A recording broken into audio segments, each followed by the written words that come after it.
fìtínà wọ́n bá wọn ẹlẹ́rù yìí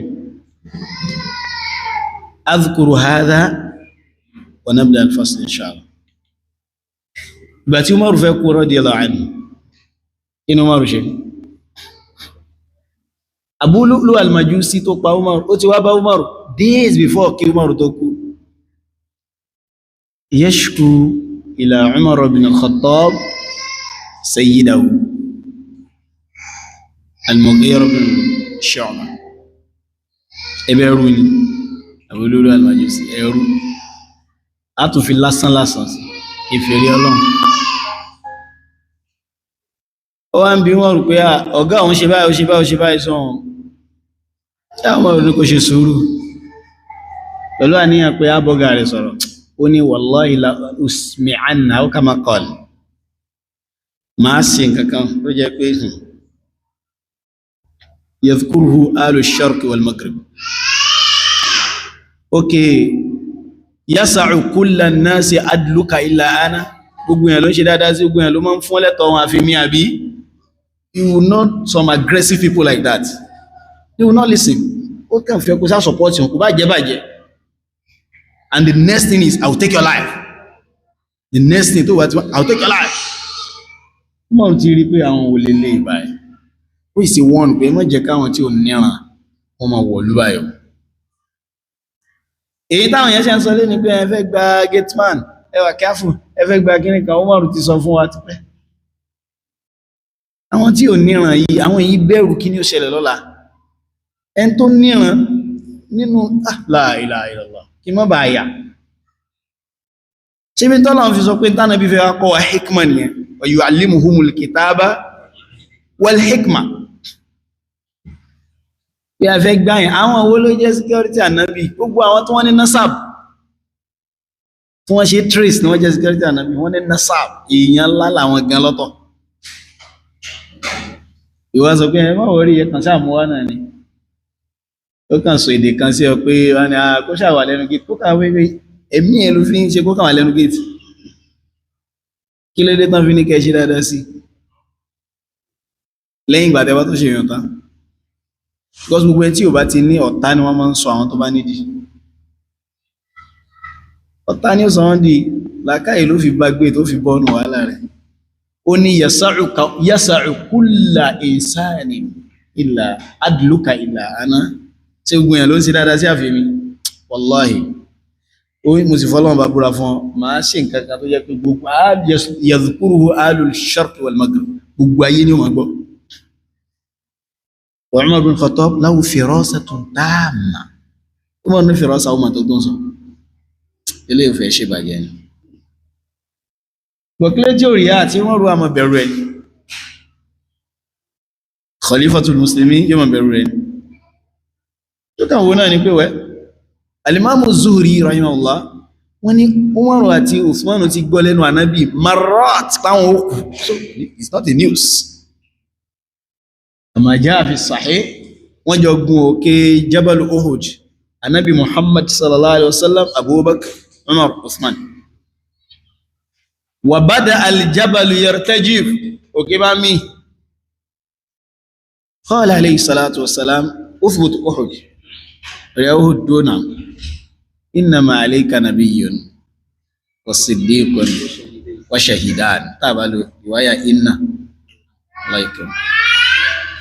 yan ka riwaya ti chef inna alayka nabiyyan wa siddiqan wa shahidain annabi la tó wà lórí rẹ̀ sọ pé tó ń bòkè lẹ́rù náà ni pé àwọn tó gùn mí humul Islam in tó ń bòkè lẹ́rù náà àwọn tó gùn orí mi because Islam tẹ́ bá ti yà náà bí Muhammad tó ń bẹ Christianity ló ń kó àti Yahudi yes tẹ́ bá ti yọ Abubakar kó ń bẹ lera náà bí bẹ tẹ́ bá ti yọ Abubakar Umar kó ń bẹ lera Abubakar ẹ̀ṣẹ́ tẹ́lẹ̀ yọ náà mẹ́tẹ̀ta فقال اثبت أهد فإن عليك نبيا وصديقا وشهيدين kí ni túnmọ̀ وشهيدين àwọn méjèèjì wọ́n pa wọn ni wọ́n sì bí ti ara wọn gbọ́ sàwọn kálàwà ni àkọ́kọ́ jábọ́ látorí òkè ní pé bad news anábì ìwẹ̀ kan wọ́n sì sọ̀rọ̀ lọ wọ́n sọ kọjá ni training tó ti ọkàn tó ti gba training tó ti ready. So níjọ́ tí Abu Lu'lu' al-Majusi sọ pé la yusmi'anna ahla al-sharqi wal-gharb la yakhafu Umar, but Umar prepare Umar kalẹ̀ tó bá jẹ́ pé kú ló jásí. Tó bá jẹ́ pé ikú ló jásí o, Umar prepare Umar kalẹ̀. Kí ló fi prepare wọn? Ó kù ọjọ́ 5 tí Umar kú ọdẹ́ about orí Hudhayfah bin Yaman radiyallahu anhuma àti kánú àwọn Sahabah tí ń Khalid bin Walid abẹ́nìkà. Ó wá pé wọn ní ìjókòó táwọn tabi'un wà táwọn ń wẹnu àwọn àfáà àwọn àfáà rẹ̀ Umar ibn Al-Khattab àbí wọn isa fáà ní ẹnìkan kò já fáà mọ́nù. Àìgbé sórí pé tó bá sọ pé àwọn àfáà àwọn tí wọ́n ń rólé fún nìyẹn mímọ̀ bóyá mọ́ ń gbé sórí bẹ́ẹ̀. Haulai humul ulama, àwọn àlàfáà ìmọ̀ wọn náà la máa ń study tá fi máa ń dáfà. Àwọn tàbí wọn wẹnu ọ̀rẹ́ pé àwọn àfáà wọ́n rú sí ìjókòó khalifa ó ní ayyukum yahfazu hadith al-fitan, ta ló ha hadith al-fitan ẹ̀wọ̀n kó ti gbọ́n tí Abu Lu'lu' al-Majusi sọ fún 5 days kó tó kú ó ń prepare wọn kalẹ̀ ó lè jẹ́ kú.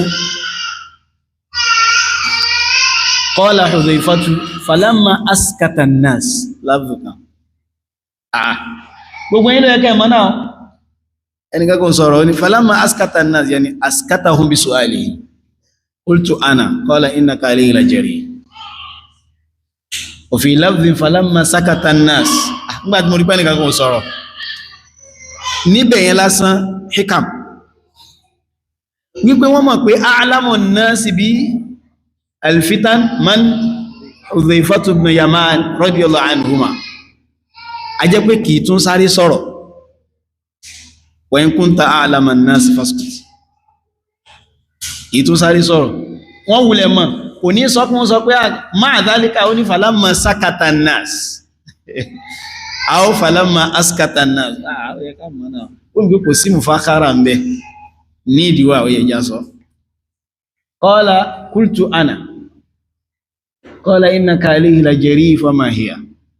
qala fitnatu ar-rajuli fi ahlihi wa malihi wa jarihi tukaffiruha as-salatu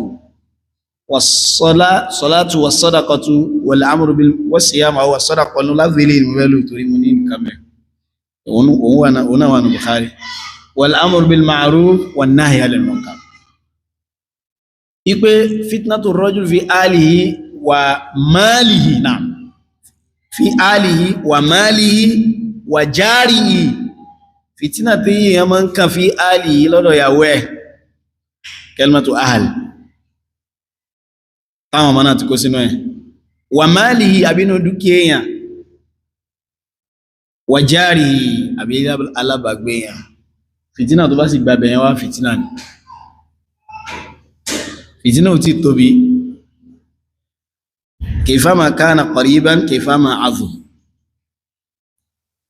Umaru ní kìí ṣe dé tí mo bèèrè ó sì sọ ánsà rẹ̀. Umaru sọ fún Hudhayfah bin Yaman ó ní laysa an hadha as'aluk, kìí ṣe yẹn mú bí ọ ó ní allati tamuju mawja al-bahr, ṣe èyí tí ó mọ wọ́ bí àgbàrá ọmọ yẹn àmọ́ kò kàn wọ́n náà. Fa inna duna dhalika baban, ilẹ̀kùn kan wà ṣáájú yẹn bí wọn ò bá tí ìsílẹ̀kùn yẹn ní débi fìtínà wọ́n rò ti gbọ́ yìí. Ìtumọ̀ ní pé ìbánabí sọ pé wọ́n ní ilẹ̀kùn yẹn ó ìbánabí ti sọ débi pé àwọn yẹn ti mọ̀ bọ́ wọ́n mọ̀rún tó fẹ́ prepare mí àwọn tàbí òun pé ẹgbọ́ àwa ń lọ tí wọ́n ti mọ̀ sunkún kiri táwọn aláfọ́ ti tó tí wọ́n ti mọ̀ sàṣàkúsà sí olórí pé ìmọ̀ lálà àwọn mọ̀rún lọ wọ́n mọ̀ wọ́n sì ń prepare àwa ń lọ. Ó sì dé ó ní ẹ̀hẹ̀n àmọ́ ilẹ̀kùn yẹn o ayúftáwò àwọ yókù sáàrù, ṣé ilẹ̀kùn yẹn ṣé wọ́n ṣí ni àbí wọ́n fọ́ ó ní tán bá ṣí yóò ṣe ti padà wọ́n fọ́ ni.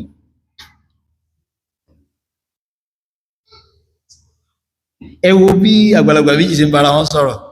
wọ́n sì ń gbọ́ra wọn yé ṣẹ́rí báwọn tàbí ìṣẹ̀ṣẹ̀ rí náà wí ẹmọ̀ tọ́ọ̀lìf tó fẹ́ kọ́mọ̀ àwọn tí mú bá rò dání wọn ò rí kankan kọ yóò fi táyọ sáré pé kí ni ìkọ̀ síbi ní ti bá délé kí wọ́n mọ̀ bí mi kò rí kankan kọ yóò fi táyọ sáré mọ́jú al-bahr kakọ́tọ̀ al-matari khilala buyuti ahadikum kí ni sọ báyìí ó ní ó dá nígbà òṣèlú bàbá ní àwọn dìde wọ́n sáré lọ bá pé ẹgbẹ́sà gbogbo owó tẹ́ ń pa yẹn àrí nǹkan kọ́lé ní ó ní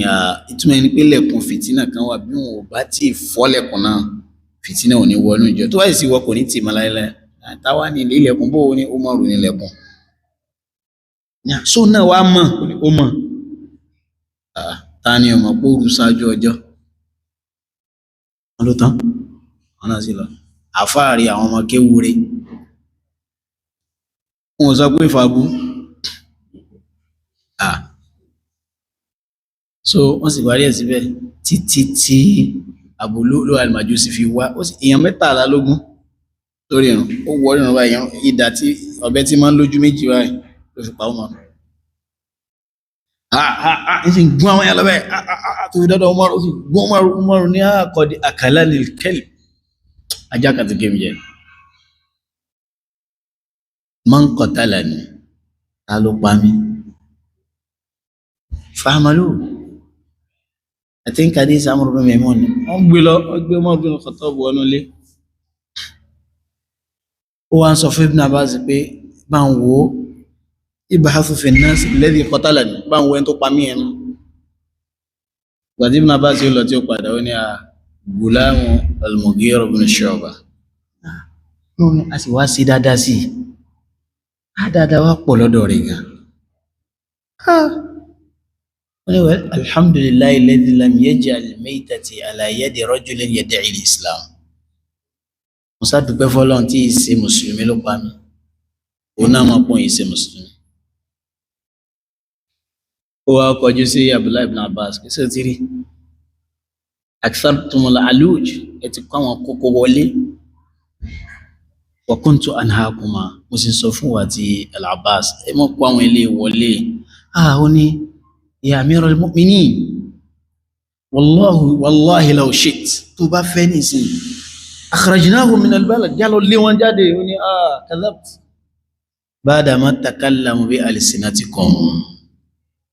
njọ́ tẹ́ tighten àwọn bọ́dà yìí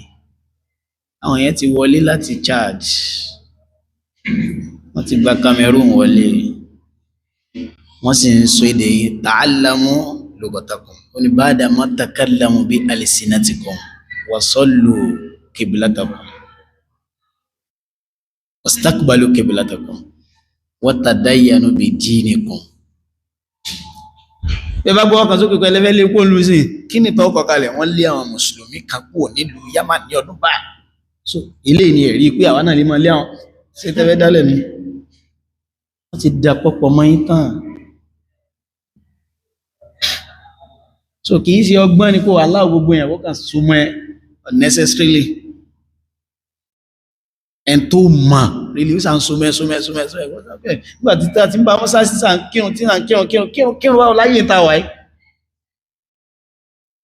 ta ni bàbá rẹ̀ gbolo ti wá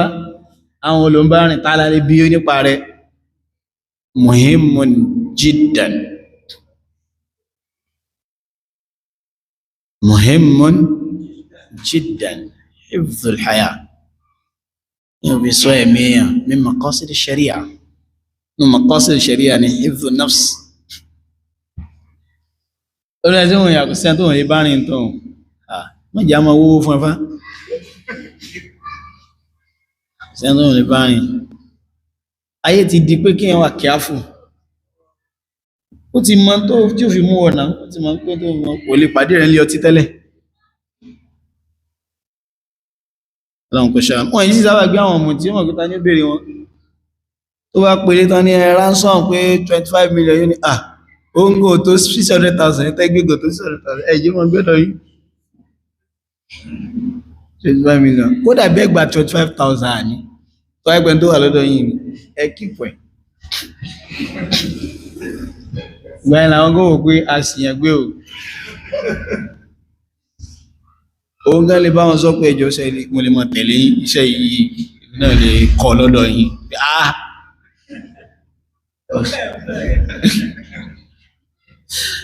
àfààní tán gbé ó bá di employee inna lillahi wa inna ilayhi raji'un. So orí ńlá ni fáwọn ọpẹ́ ńlá sì ni fún wa tọ́lọ́run fi yẹn sí lánàá tiwa alhamdulillahi rabbil alamin.